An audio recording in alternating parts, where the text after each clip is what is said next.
हम मीनू झा प्रणाम करै छी समस्त मिथिलावासी के।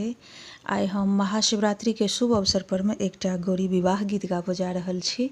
नचारी नीक लागत तऽ लाइक जरूर करब। धन्यवाद। जय मिथिला, जय मैथिली। बसहा पर भोला सवार हो, जिया थर थर कापे। बसहा पर भोला सवार हो, जिया थर थर कापे। थर थर कापे जिया थर थर कापे। थर थर कापे जिया थर थर कापे। बसहा पर भोला सवार हो, जिया थर थर कापे। कथी के आला कथी के माला, कथी के आला कथी के माला, कथी के सोलहो श्रृंगार हो, जिया थर थर कापे। कथी के सोलहो श्रृंगार हो, जिया थर थर कापे।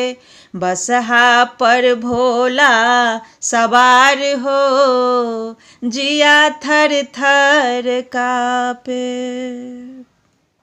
साँपे के आला साँपे के माला, साँपे के आला साँपे के माला, साँपे के सोलहो श्रृंगार हो, जिया थर थर कापे। साँपे के सोलहो श्रृंगार हो, जिया थर थर कापे।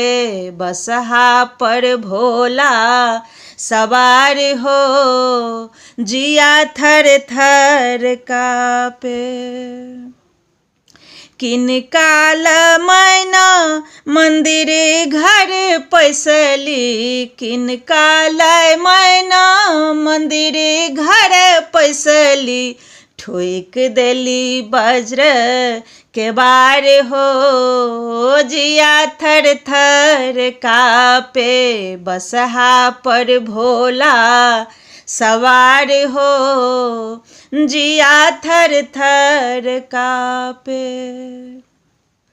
गौरी लय मैना मंदिर घर पैसली, गौरी लय मैना मंदिर घर पैसली। ठोक लेली वज्र के बार हो, जिया थर थर कापे। ठोक लेली वज्र के बार हो, जिया थर थर कापे। बसहा पर भोला सवार हो, जिया थर थर कापे।